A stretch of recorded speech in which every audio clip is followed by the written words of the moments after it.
बाबा रामदेव का कुछ विवादित बयान आया हुआ है और उसको लेकर के एलोपैथ के जो डॉक्टर है वो काफ़ी भड़के हुए हैं और सब लोग एकजुट हो गए और आयुर्वेद को टारगेट करें। बहुत हैरान करने वाली बात है कि हम सभी चुप हैं ये जानते हुए भी कि 200 साल पहले तो एलोपैथ था ही नहीं। 1000 साल पहले जब बड़ी से बड़ी बीमारी लोगों को होती थी, महामारी होती थी, राजा महाराजा जब युद्ध करने जाते थे, घायल हो जाते थे, बड़े बड़े जख्म हो जाते थे, किससे इलाज होता था? आयुर्वेद से इलाज होता था।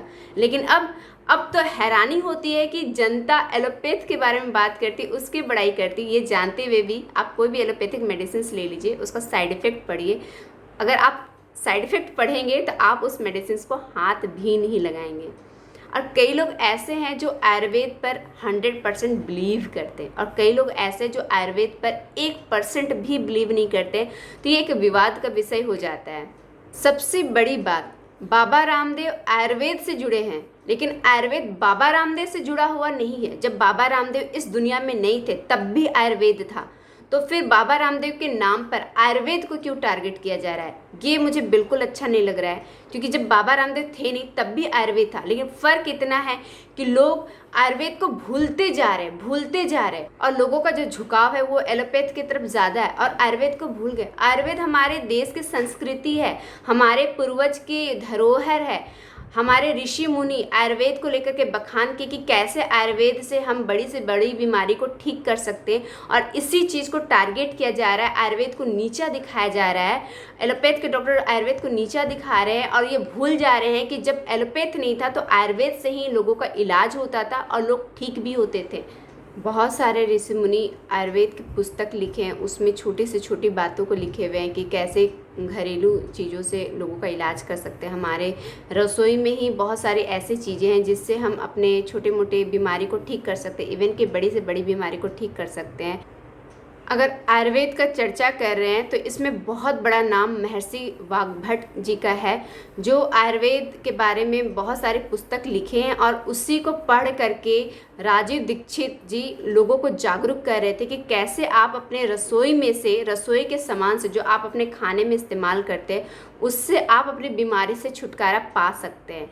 तो आप समझिए कि आयुर्वेद के नाम पे बाबा रामदेव को टारगेट किया जा रहा है, ये चीज़ चलो समझ में आता है, लेकिन बाबा रामदेव के नाम पर आयुर्वेद को टारगेट किया जा रहा है, ये मुझसे बर्दाश्त नहीं हो रहा है, क्योंकि ये हमारी संस्कृति का हिस्सा है, हमारा धरोहर है और इस चीज़ को हम भूलते जा रहे हैं। और कोरोना काल में क्या हो रहा है, डॉक्टर बोल रहे हैं कि अगर आपको कोरोना से लड़ना है, बचना है, इसके कॉम्प्लिकेशन से बचना है, तो आपको अपनी इम्यूनिटी बढ़ानी होगी और इम्यूनिटी बढ़ाने के लिए लोग आयुर्वेद का सहारा ले रहे हैं और लोगों को आयुर्वेद से फ़ायदा भी मिल रहा है। इस वजह से हमारा झुकाव आयुर्वेद की तरफ दोबारा बढ़ने लग गया।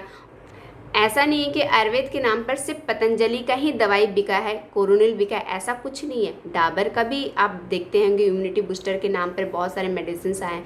गिलोय टैबलेट, अश्वगंधा टैबलेट, तुलसी टैबलेट, नीम टैबलेट, हल्दी का भी आ गया है टैबलेट जो कि हमारे घर में रहता है। तो डाबर का आता है, तो आप वैद्यनाथ का देख सकते हैं, लेकिन टारगेट किसको किया जा रहा है? पतंजलि को टारगेट किया जा रहा है। चलो ये भी बात समझ में आता है, लेकिन अगर आयुर्वेद को टारगेट किया जाएगा तो ये मुझे बिल्कुल पसंद नहीं आएगा। आप लोग भी समझ लीजिए, एलोपैथ के जो डॉक्टर हैं वो इसलिए भड़के हुए कि लोगों का झुकाव आयुर्वेद की तरफ हो रहा है, और अगर आयुर्वेद की तरफ झुकाव हो जाएगा और सर्दी खांसी बुखार ये घर पे ही लोग ठीक करने लगेंगे तो डॉक्टर के पास जाएगा कौन? ये सबसे बड़ा विषय है। और इसके लिए हम मेडिसिन खाते हैं, छोटे छोटे प्रॉब्लम के लिए मेडिसिन खाते हैं, उसका साइड इफेक्ट तो आप जानते हैं, क्योंकि हर मेडिसिन में साइड इफेक्ट लिखा हुआ रहता है और उस साइड इफेक्ट के कारण बड़ी बीमारी होती है, जो किडनी लीवर कौन डैमेज करता है? यही सब तो एलोपैथिक मेडिसिन ही डैमेज करता है। ये मैं नहीं कह रही हूँ, ये तो मेडिसिन में लिखा हुआ है। अब आप खुद कमेंट बॉक्स में बताइए कि आपकी क्या राय है। मैंने तो अपनी राय आपको बता दी, बहुत छोटी सी वीडियो बनाई हूँ, इसमें मैं अपनी राय बता दी, उससे ज़्यादा मुझे कुछ नहीं कहना है। आयुर्वेद को अगर टारगेट किया जाएगा तो मैं आयुर्वेद के सपोर्ट में हमेशा रहूँगी।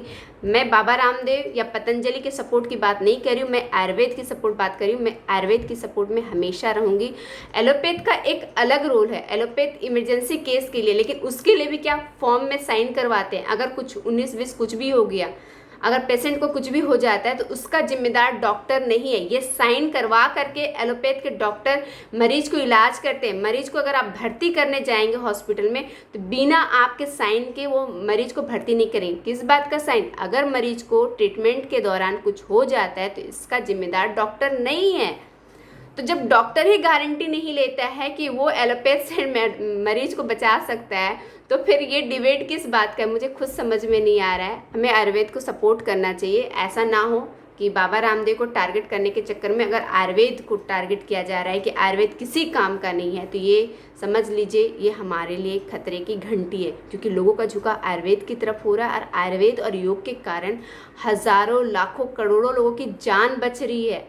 ये सच्चाई है। अगर इस सच्चाई को अगर आप एक्सेप्ट कर लेंगे तो बहुत अच्छी बात है, अगर एक्सेप्ट नहीं कर रहे हैं तो बहुत अफसोस के साथ कहना पड़ रहा है आप अभी भी जागरूक नहीं हुए। हमारी जो धरोहर, हमारी जो संस्कृति, हजारों साल पहले जो ऋषि मुनि आयुर्वेद की पुस्तक लिखे हैं जिसमें हर बीमारी का इलाज लिखा हुआ है, कैंसर का नहीं लिखा हुआ क्योंकि पहले कैंसर था ही नहीं, तो वो लिखते कैसे? कैंसर किस लिए? आजकल के खान पान, रहन सहन, वो भी एक तरह से जिम्मेदार है। मुझे बस इस वीडियो में इतना ही कहना था। नमस्कार।